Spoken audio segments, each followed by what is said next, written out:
This race we finished top 8 again, and if we have optimized our strategy a bit, we would have gained the extra 2 seconds required to finish 6th place. I wasn't expecting to finish 8th again because I thought we got lucky last time, but since we keep upgrading our driver and do things correctly, that's why in mid-season now we're able to finish in top 8 and score points for 2 races in a row. We keep on doing the weight training for our driver because we calculated that every kilogram makes us about 6 seconds faster in the race, and it adds up a lot when you become 7 seconds faster every race, and then 10 races later you're like a minute faster. So we're going to train our driver again to reduce the weight. For this race, we used a lower overtaking risk because for the last few race replays, we saw a driver made a clear track mistake when he was behind a car, and we thought it potentially could be due to the high overtaking risk. And when I look at the replay again, both of these are the same clear track risk, so it's not because our driver has too high of an overtaking risk and he makes 2 mistakes per race. You can see the mistakes are about 7 seconds each, which is on average, and for this race the mistake was particularly bad because we were at 9th place and the mistake dropped our driver back to 12, and only in the last few laps were we able to get up to 8th place. When we look at one of the overtaking risks we used for the past race, we used 41 and 56, and that was very close to the boundary between making overtaking risk or not, and this is the optimum value to use, so we're going to use that for this race. You can see we qualified 16th for this race that we finished 8th. And we do drop a few places at the start.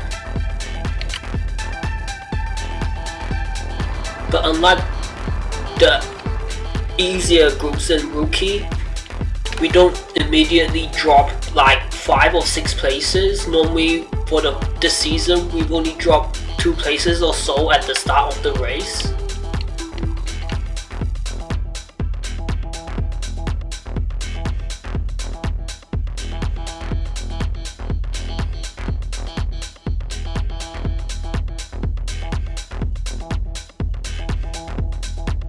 You can see again that the lap times are quite similar for the entire field, from 5th to 25th place.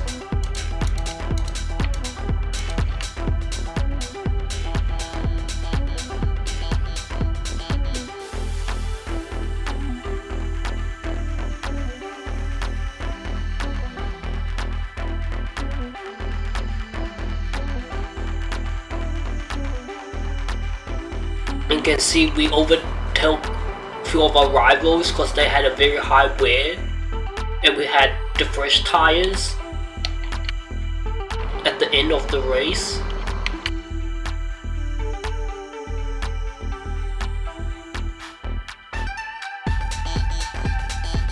You can also see Adreno Wanger had to do an extra pit stop at the end, and he dropped down a lot, otherwise we'll only really get 9th place.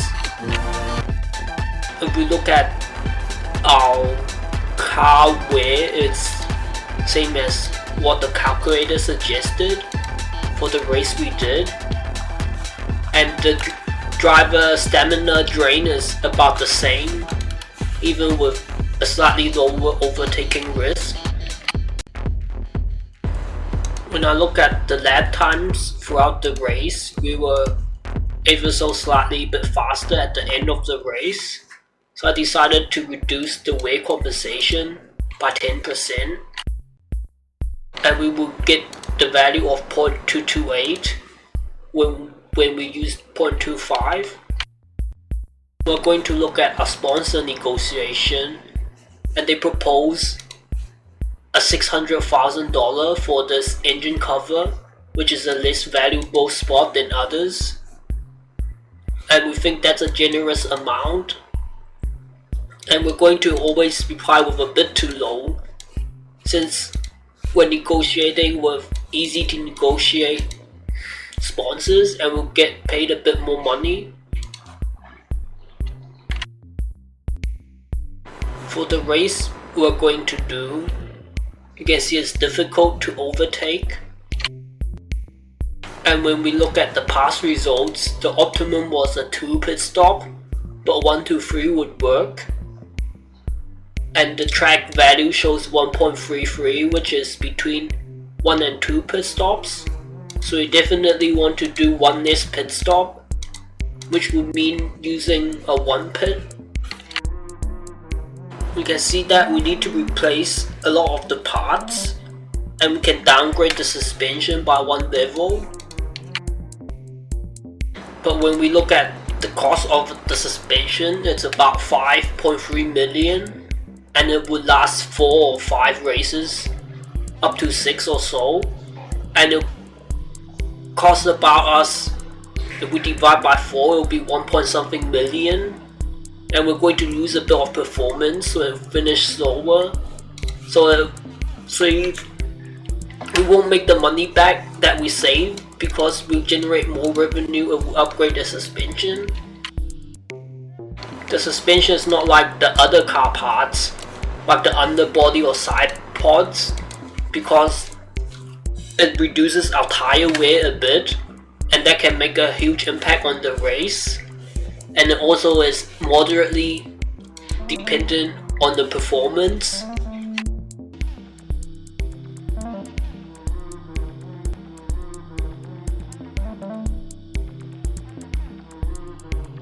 You can see after the upgrade, our car gained a bit more performance, and we still have a balanced car, and that's going to help a lot in the race. Suddenly after this car update, we found out the gap between top 20 and top 10 is quite small for car performance. That's why we jumped up to 11th. I copied the updated car wear values into my calculator tool. You can see the tire wear is a bit high if we do medium tires. So we can choose the hard tires. It's a little bit low, the tire wear, but something around 25 to 30% before we apply the 5% more wear is okay. We entered the tire wear into our calculator tool. You can see with hard tires, because we have some extra wear, we can do 44 laps and we would experience between the boundary of getting worn tires, and then we can start with higher fuel and lose less time being required to overtake others, and I think this would be faster than doing the softer tires. I then entered the fuel required. We're gonna find the setup for the race.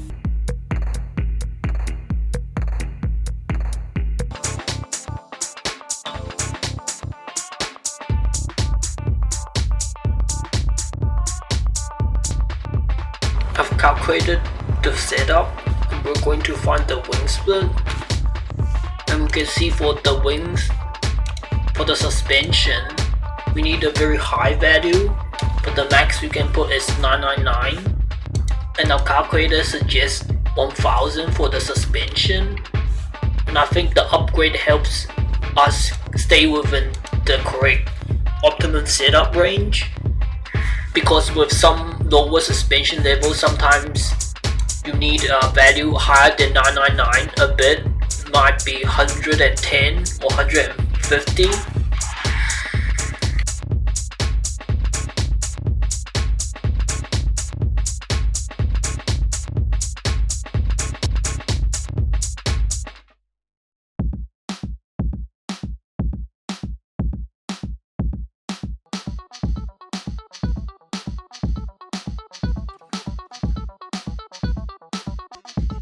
You can see the wing split we used on lap 7 was close to the optimum, and we reduced by 150 points each time.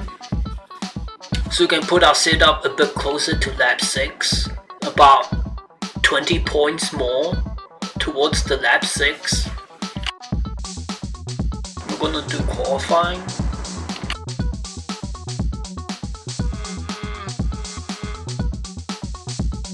A driver made a very small mistake and it's listed 0.2 seconds, so it's very good qualifying time. We used the same setup because the temperature Q1, Q2 is same, and we entered the fuel required.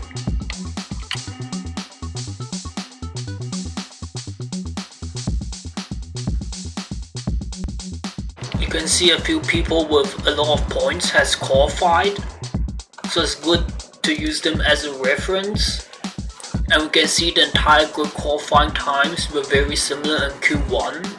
So that shows the difference in tire compound doesn't make a huge difference. And you can see only because we have a ridiculous fuel load in Q2, that's why our qualifying was a bit slow. You can see our qualifying time is a bit slower than what we have done in the previous races, but a lot of manager hasn't qualified yet. We're then going to do boost lap at the end of the race again. I then entered the overtaking risk that we want. I then reduced the risk by 2 points because we're doing a 1 pit stop and the wear will be a bit higher and our car wear is a bit high. I entered the setup for the race.